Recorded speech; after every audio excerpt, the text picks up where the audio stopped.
पिछले एपिसोड में हमने देखा कि ब्लॉकचेन एक इम्यूटेबल पब्लिक नोटबुक है जिसको कोई भी बैंक कंट्रोल नहीं करता। लेकिन इस ट्रांसपेरेंसी की एक बहुत डार्क साइड है। अगर सारी ट्रांजैक्शंस पब्लिक है, कोई भी उनको देख सकता है, तो क्या फिर मेरा कोई क्रिप्टो बैलेंस, मेरी ट्रांजैक्शंस, मैं किसको पैसा भेज रहा हूँ, कौन मुझे पैसा भेज रहा है, ये कोई भी देख सकता है। और सच्चाई ये है कि हाँ, अगर आप ईथर स्कैन या बिटकॉइन एक्सप्लोरर पर जाएंगे तो आपको पता लगेगा कि हर एक सेकंड में कितने मिलियंस ट्रांसफर हो रहे हैं।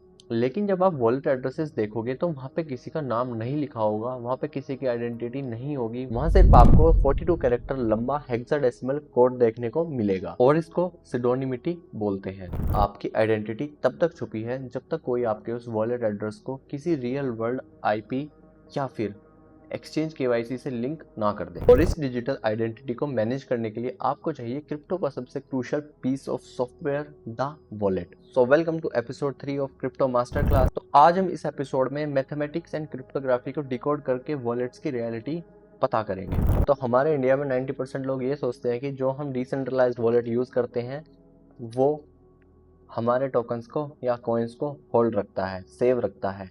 लेकिन ये सबसे बड़ा मिथ है। हमारा वॉलेट किसी भी कॉइन को सेव नहीं रखता। तो आपके मन में डाउट आया होगा कि यार वॉलेट सेव नहीं रखता तो सेव होता कहाँ है? बताता हूँ। तो जो हमारे कॉइन्स होते हैं वो ब्लॉकचेन पर एक डाटा एंट्री की तरह होते हैं। तो आप ये सोच रहे होंगे कि यार अगर कॉइन्स हमारे ब्लॉकचेन पर डाटा की एंट्री की तरह है तो वॉलेट्स का क्या यूज है? वॉलेट सिर्फ एक यूआई है, यूजर इंटरफेस। जब भी आप लोग अपना वॉलेट ओपन करते हैं तो वो सॉफ्टवेयर बैकएंड में एक आरपीसी नोड के थ्रू ब्लॉकचेन से कनेक्ट होता है। आरपीसी का मतलब होता है रिमोट प्रोसीजर कॉल।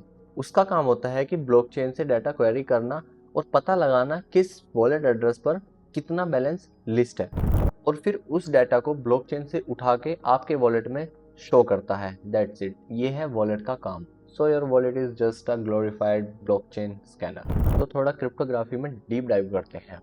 आपके मन में एक डाउट आया होगा कि अगर हमारे वॉलेट में कॉइन्स होते ही नहीं है, वो सिर्फ एक यूआई है, तो वो स्टोर क्या करता है? वो आरपीसी कैसे काम करता है?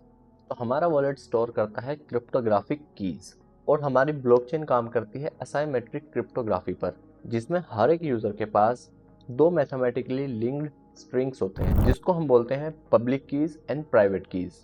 बिटकॉइन और इथेरियम ECDSA यूज करते हैं। तो इस मैथमेटिक्स का मैजिक ये है कि जब भी आप अपना वॉलेट लॉगिन करते हैं, मतलब आप अपना वॉलेट डाउनलोड करने के बाद जब अपना वॉलेट सेटअप करते हैं, तो आपके वॉलेट में सबसे पहले आपको मिलती है आपकी प्राइवेट कीज।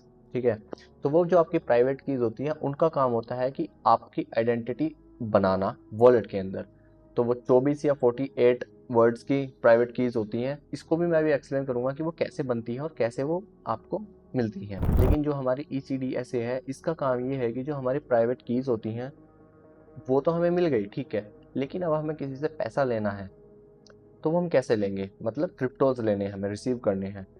तो इसका काम होता है कि जो हमारी प्राइवेट कीज है उसको एक मैथमेटिकल इक्वेशन में डालने के बाद हमारी पब्लिक की बनाई जाती है, जिसको हम शेयर करते हैं लोगों को, और उससे हम अपने क्रिप्टोज को रिसीव करते हैं। तो ये एक वन वे फंक्शन है। अगर मैं किसी को अपनी पब्लिक कीज देता हूँ क्रिप्टो रिसीव करने के लिए, तो दुनिया का कोई भी सुपर कंप्यूटर उनको रिवर्स इंजीनियरिंग करके मेरी प्राइवेट कीज नहीं बना सकता। अब एक 256 लॉन्ग बाइनरी प्राइवेट की को याद करना इंसानों के लिए आसान बात नहीं है।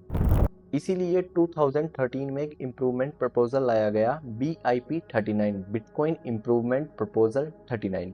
तो अब हम बात करने वाले कि जो आपको प्राइवेट कीज मिलती हैं वो बनती कैसे हैं। सो BIP39 आपकी रॉ प्राइवेट कीज को 2048 वर्ड्स की एक डिक्शनरी में मैप करता है, और इसी से बनता है आपका 12 या 24 वर्ड्स का सीड फ्रेज, जिसको आप बोलते हैं। तो जो आपको ये 12 या 24 वर्ड्स मिलते हैं, ये कोई पासवर्ड नहीं होता, ये आपकी मैथमेटिकल प्राइवेट कीज है। अगर ये गुम हुई तो दुनिया में कोई भी आपका वॉलेट अनलॉक नहीं कर सकता इन कीज के अलावा। इसमें कोई कस्टमर केयर नहीं होता कि आप कॉल करेंगे या फिर पासवर्ड फॉरवर्ड कर लोगे और आपको अपनी कीज मिल जाएंगी। ऐसा नहीं होता है। आपकी कीज, आपके कॉइन्स। तो अभी तक आपको इतना समझ आ गया होगा कि BIP39 काम कैसे करता है, उसका क्या काम है, हमारी प्राइवेट कीज कैसे बनती हैं, और हमारी प्राइवेट कीज से ही हमारी पब्लिक की भी बनती है।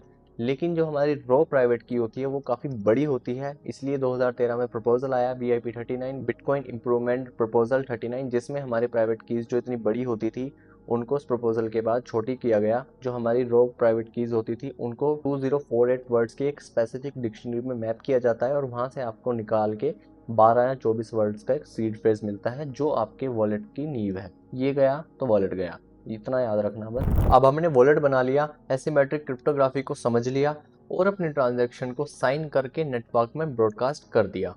लेकिन वेट, जैसे ही आप अपनी क्रिप्टो पेमेंट सेंड करने के लिए सेंड बटन दबाते हैं, वो आपका डायरेक्ट क्रिप्टो पेमेंट रिसीवर के पास नहीं जाती। वो जाती है एक इंटरनेट के ऐसे डार्क इनविजिबल वेटिंग रूम में। वो एक ऐसी जगह होती है जहां पर दुनिया भर के लाखों कंप्यूटर्स आपकी ट्रांजैक्शंस को अप्रूव करने के लिए कंपटीशन कर रहे होते हैं। और इस वेटिंग रूम को कहते हैं मेमपुल। नेक्स्ट एपिसोड में हम समझेंगे कि जब आप अपनी क्रिप्टो पेमेंट करते हैं तो एग्जैक्टली बैकएंड में क्या प्रोसेस चलता है और क्या प्रोसेस आपकी क्रिप्टो पेमेंट को अप्रूव करता है।